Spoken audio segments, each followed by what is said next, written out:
Hey, what's going on YouTube? It's Pyromancer here, and welcome back to my channel. Hope you're having a wonderful day, morning, evening, afternoon, whatever time it is, wherever you are in the world. Yes, I heard you guys that were missing the intro on the last one, so there you go. I hope you're all doing well. And today we're going to talk about something that is probably one of the most highly requested things here on the channel, and that is to talk about Xal'atath, the Blade of the Black Empire.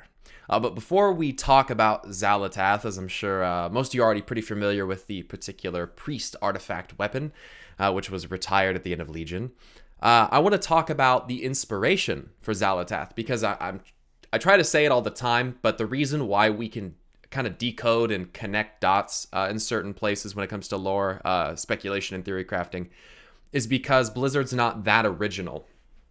And even when it comes to naming these entities and their personalities, they're not original either. So I'll have a link to this page in the description below, but the entity from which Xal'atath is derived is known as Xel-Lotath. And this is an entity from Eternal Darkness. It is one of the ancients in this game. And I will again have a link to the wiki down here. And this is the description for Xal'atath. So it says, being the goddess of insanity, she is arguably the strangest of the ancients in terms of how she presents herself. In this case, she has two voices. The first voice is loud, ominous, and oppressive, not unlike a tyrannical queen. The second voice, while being equally sinister, is soft and eerie. The two voices tend to disagree with each other, though it isn't known if she does this voluntarily or not. She is, however, hinted to be the smartest of the three primary ancients. She is often represented as a scholar. She also seems to have a sense of humor that surfaces from time to time, like in her introductory cutscene, etc. It says this as well. She often treats her minions, like the others, expendable to a point. Not once does she show any signs of sadness over the deaths of her troops. And she's no stranger to hating humanity to the point of wanting to end their world entirely. Wow, that sounds great, doesn't it, you guys? We're off to a real good start. It says here, the amount of blood spilt in her name is equal to that of the other ancients, but she seems to enjoy it a bit more than the others, enjoying the praise she gets from her henchmen. It also says, ultimately, what makes her truly evil, even by Lovecraftian standards, is the way her minions are created and the goals she seeks to achieve once freed. Her goals make things even worse. Should she succeed, then Xal'atath will kill all life on Earth, only to have her minions, and possibly revived humans, kill and torture each other for all eternity. Wow. Great! Xal'atath's powers focus on the mind and insanity. Thus, most of her abilities are reliant on a person's perceptions. Okay, so that's pretty interesting. So the clear naming inspiration for this, and I think that it also goes towards Xal'atath, and you have Xal'atath, desecrated image of Gorehowl, which I think is also part of the, it also stems from the same inspiration. And Xal'atath is a much more dreary, lower male-sounding voice that I assume is meant to kind of emulate the way that Y'Shaarj would sound. However, it speaks very slowly, like I said, a lot more low. So it's kind of like that two voices type deal. But even when you just listen to Xal'atath, she has some pretty interesting dialogue. There's times where, you know, she talks about how she's had multiple servants in the past, and she never really seems terribly mournful over them. You know what I mean? It's kind of like this is pointing out with Xal'atath, the inspiration. It follows suit pretty well. She also does seem to have a pretty random and pretty dark sense of humor. There are even dialogue lines where Xal'atath laughs, so that is certainly something to keep note of.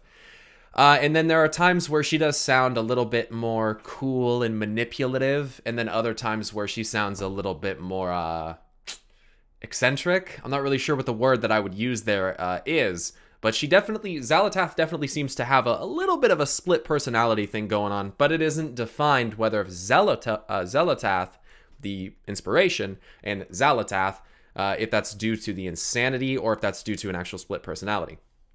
But moving on, now that we've kind of identified how this is actually inspired, what this comes from, there's something else that we need to talk about when it comes to Xal'atath, and it's one of the most important features, or not features, but traits of Xal'atath that I think that the community has holistically, by and large, completely ignored.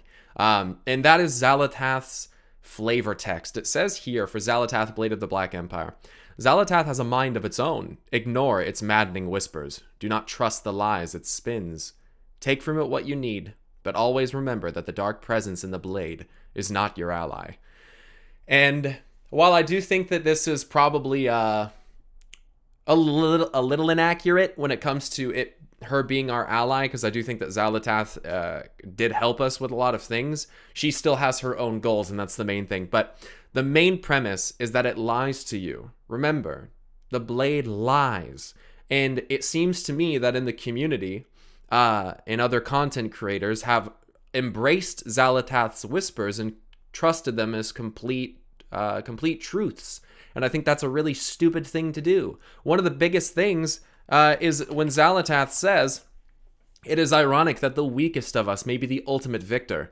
Cthulhu, Yogg-Saron, Y'Shaarj, and, well, only one would remain to consume the world. That was always meant to be." And this was in the Halls of Glory and the Halls of Valor. So, interesting. It insinuates, it suggests that N'Zoth is the weakest old god. I would very much disagree with that. Let's think back to the Azshara Warbringer video, where N'Zoth tells Azshara, "For 1,000 years, bound beneath these waves, I have watched you." Well, Chronicle says that N'Zoth was buried underground, far east of the Well of Eternity.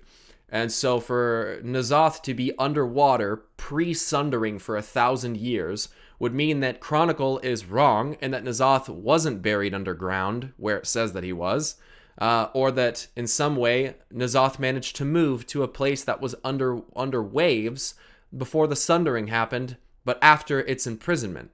You see what I'm saying here? So there's something definitely wrong here. Well, if it is true that N'Zoth is imprisoned at the bottom of the ocean, which I'm still skeptical on, believe it or not, if that's true, then it seems to me that there's a hell of a lot more effort that went into imprisoning N'Zoth than any of the other old gods, which to me would suggest that N'Zoth is not the weakest, but in fact the strongest of all of the old gods, even if Chronicle says otherwise. Remember, Chronicle says Naru and Titans are benevolent. Don't forget that. We have to stop trusting things blindly at face value. We got to question these kinds of things. There is one alternative, and that is that N'Zoth was imprisoned in the Well of Eternity, which I can't prove, but I think that'd be fucking awesome. I mean, when Sargeras was going to come through the Well of Eternity with the help of Queen Azshara, and Deathwing, who created the Dragon Soul was literally used for that ritual. When Deathwing shows up to try to take it away, because he's kind of crazy and obsessive about it, there's an ancient evil that yells at Deathwing to get away. So it's either Sargeras yelling through the portal, or it's some type of old god yelling from who knows where at Deathwing.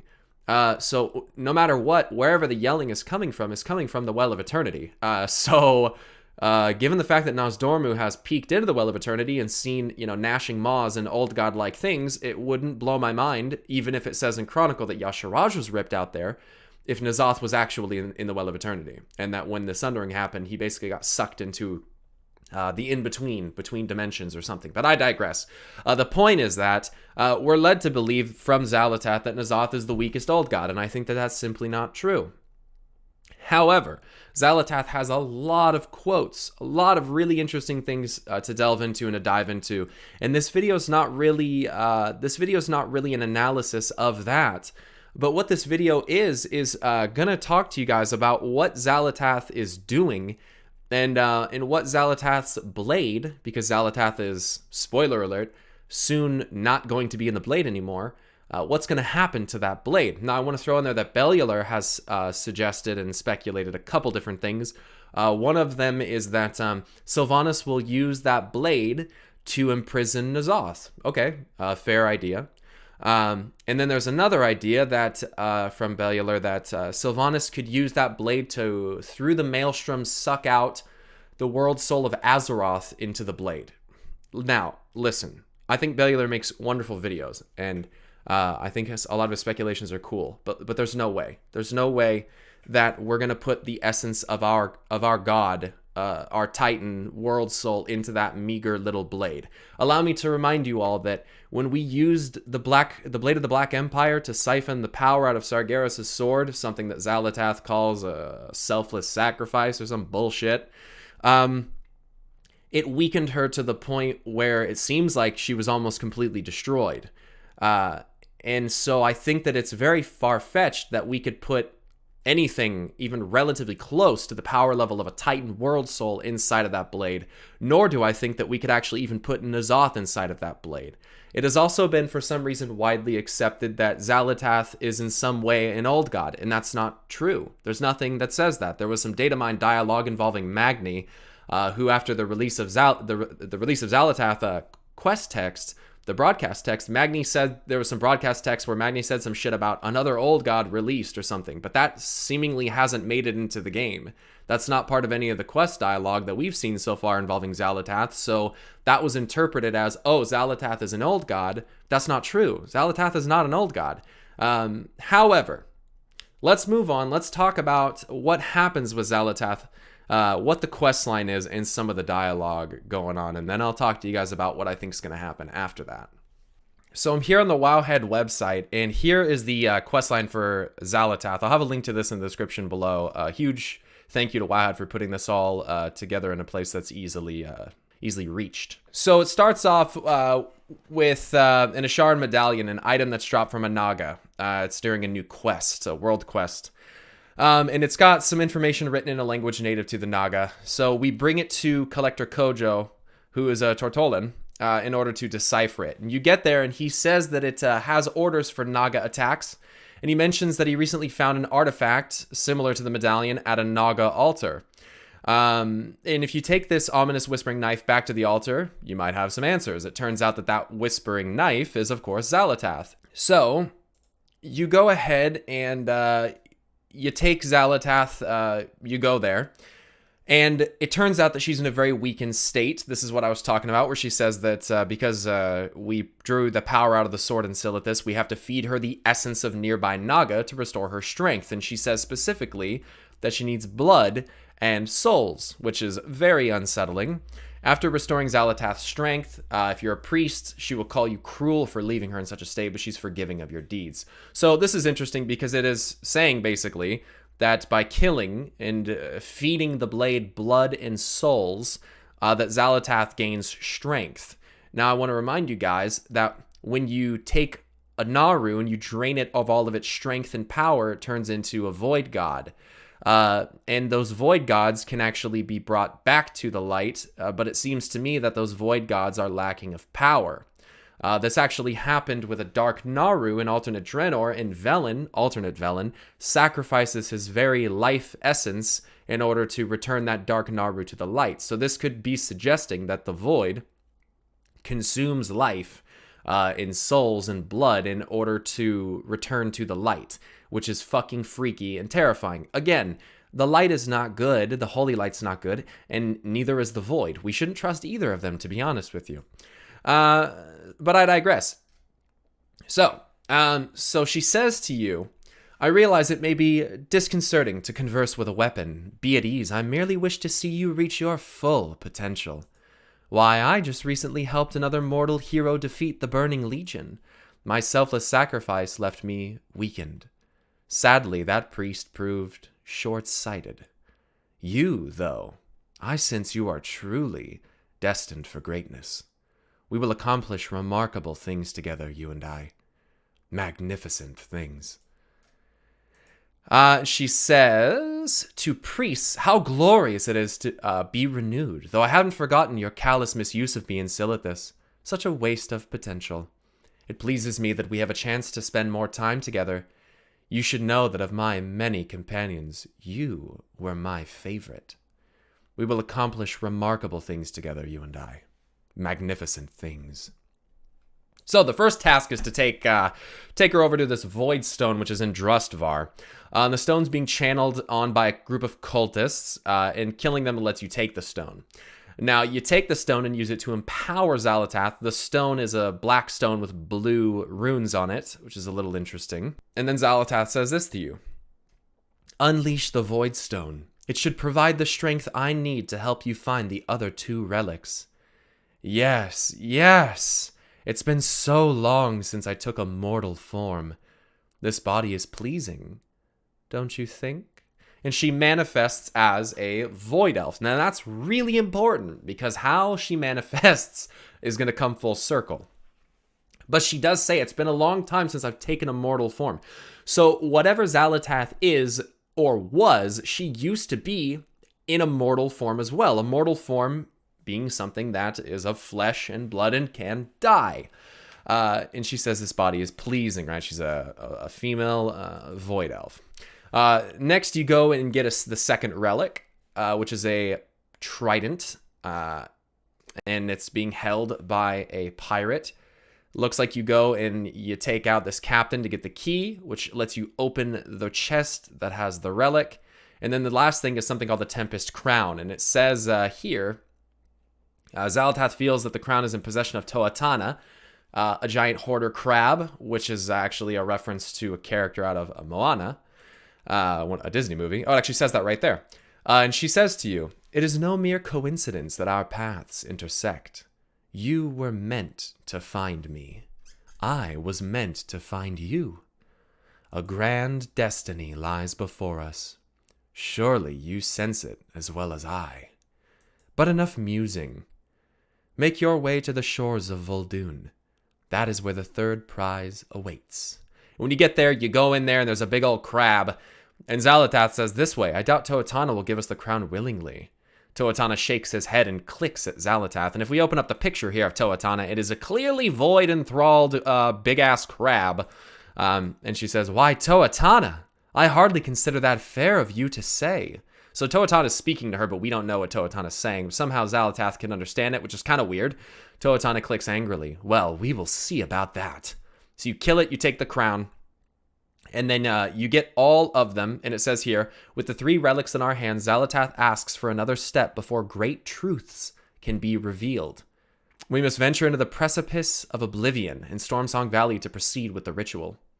And she says to you, "Here we are. Do not be afraid. This was always meant to be." And then there's a cinematic in which you receive the gift of N'Zoth.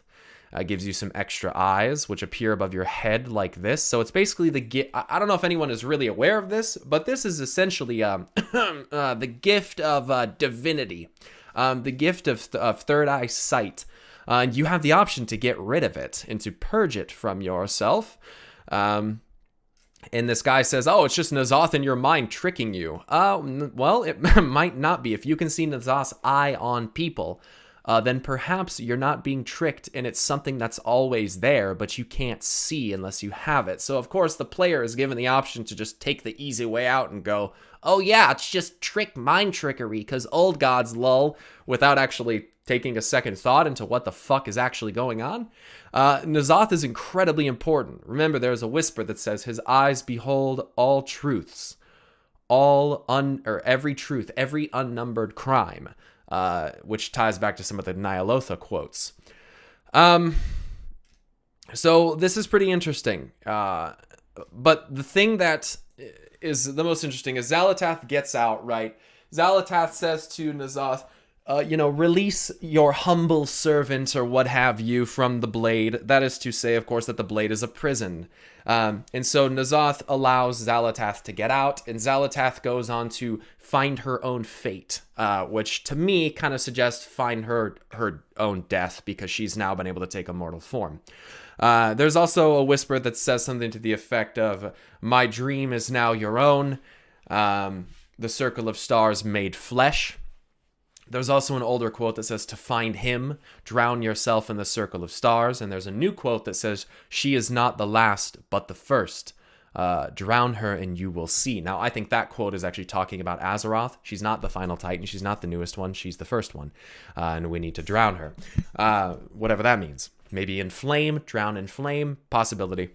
But anyway, the point here is that Xalatath, the inspiration for Xalatath is okay with the end of the world. In fact, seems to actually look for the death of all things on the planet. So Xalatath and N'Zoth's ideals seemingly line up, but it goes to show, in my opinion, that Xalatath is kind of independent in that she will do what she has to in order to get her way, but then she kind of fucks off because I don't think she actually gives that much of a shit about N'Zoth, or really anyone, to be honest with you, except herself. So anyway, the point is that the blade is left with us in the Crucible of Storms, and Xalatath bugs off on her own. So then speculation has come up recently about what's going to happen with Xalatath, the blade, because the entity inside of it is gone. So we're just going to call it the Blade of the Black Empire now, is what I'm going to refer to it as. So Sylvanas has some dialogue about it that says, Xalatath, a fascinating weapon. I have heard tales of its exploits. A pity it now lies dormant. But anything that slumbers can be awakened. This blade is more than a mere dagger. It is a torch that shall light our path forward. Soon I will call upon you again, champion, and together we will steer the Horde toward its destiny. The Alliance believes by striking down Rastakhan and decimating the Zandalari fleet, they have broken us. That the Horde will soon crumble. Fools. The Boy King has lied to himself and his people. He hasn't the faintest inkling of what he's truly up against. War is a living thing. It writhes, it grows, twisting and turning until its final form is revealed. This war is about to shift yet again, and it will be this blade that guides our way to victory. So, this is some really, really important dialogue. And the reason why it's so fucking important is because, one, steering the Horde towards its destiny, that's some Lovecraftian Cthulhu-ass shit right there. The most important thing, it is a torch that shall light our path forward. I'm sure you guys remember the Il'gynoth quote, 5 keys to open our way, 5 torches to light our path. And there are many different speculations on this, but if it is true that Xalatath is one of the torches, then here's what we can kind of correlate with that. Here's what we can draw from that. If we're using a torch to light our path forward, the idea here is that there is darkness looming in front of us. It's looming ahead. And we are going to use the blade in order to illuminate our path, right? It's a torch.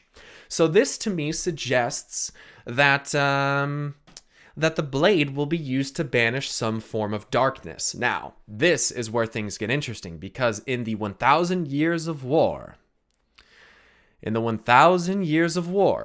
Alleria Windrunner, with the help of Locust Walker, a void entity, has some void visions. And here's the thing. It says more visions, possible futures. She saw Zira, the Mother of Light, declaring her a heretic and calling for her death. She saw her blood on Turalian's sword. She saw Eretor calling an army of paladins to hunt her down, only to fall with her arrows in his throat. She saw herself kneeling before the Old One who slumbers beneath Azeroth's waves. She saw herself killing it and taking its place, leading a throng of horrors to consume every nation. As she swam in the shadow, all these visions seemed true. At first.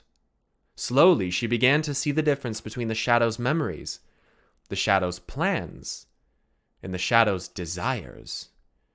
And from that, destiny. She saw what the light could not. She saw what even the shadow could not, because, yes, it was just as blind. She saw terrible choices. She saw noble betrayals. She saw victory in a way she could scarcely comprehend. And among all of that, she saw countless events that would never happen.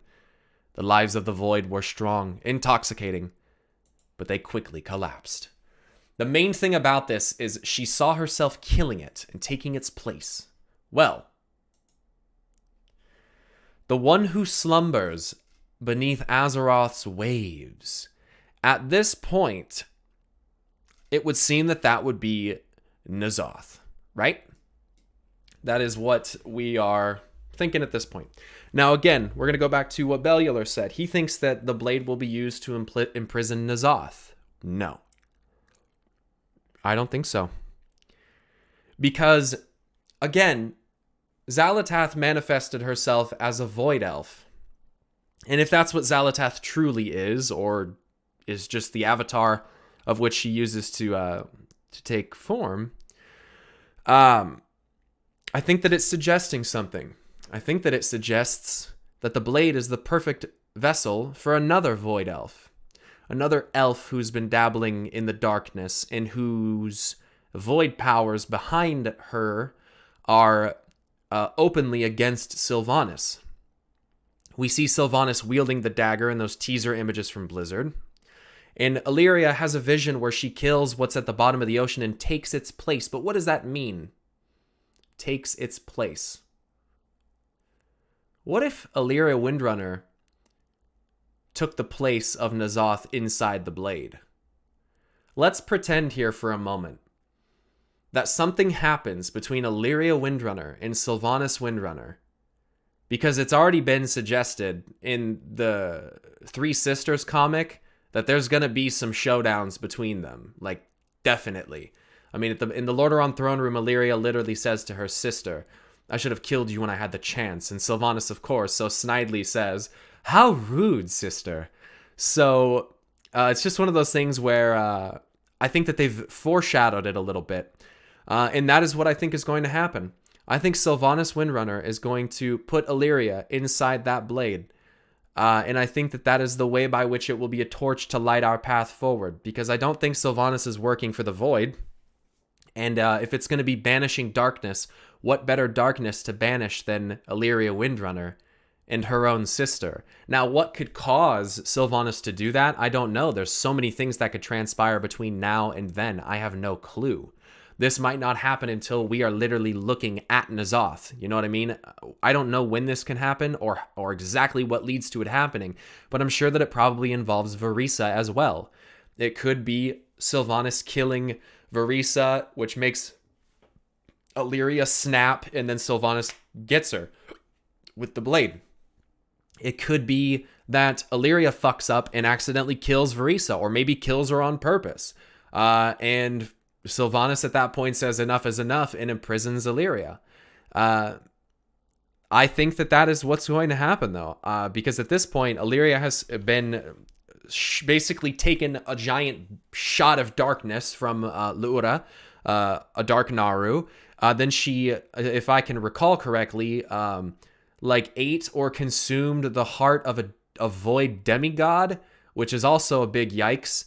So Alleria's not exactly prime time list of people on Sylvanas' good list. She's on Sylvanas' shit list for sure.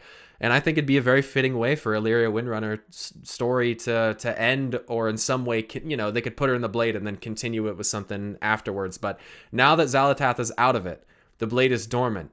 It can be used as a prison. And again, I don't think N'Zoth is going in there, because I think that the storyline with the N'Zoth is going to expand into something a lot greater than what we think.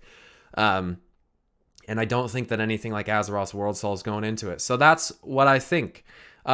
I want to also throw out there that Locust Walker literally says to Alleria, because Alleria can reach out to the void and the light at the same time in order to see real-time interaction.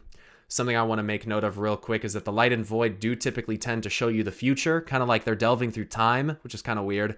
And when you combine the two, like Alleria Windrunner did in the 1000 Years War audio drama, she saw real-time events. So isn't that peculiar that a combination of light and void can actually show you exactly what's happening real-time? Huh. It's not related to time or the arcane at all, though, is it?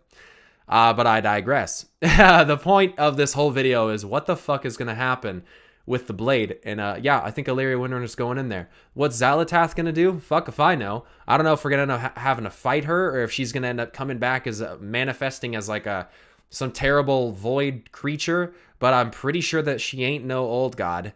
And yeah, that's my thoughts on this. So I hope that you guys enjoyed this video. I think it'd be fucking awesome.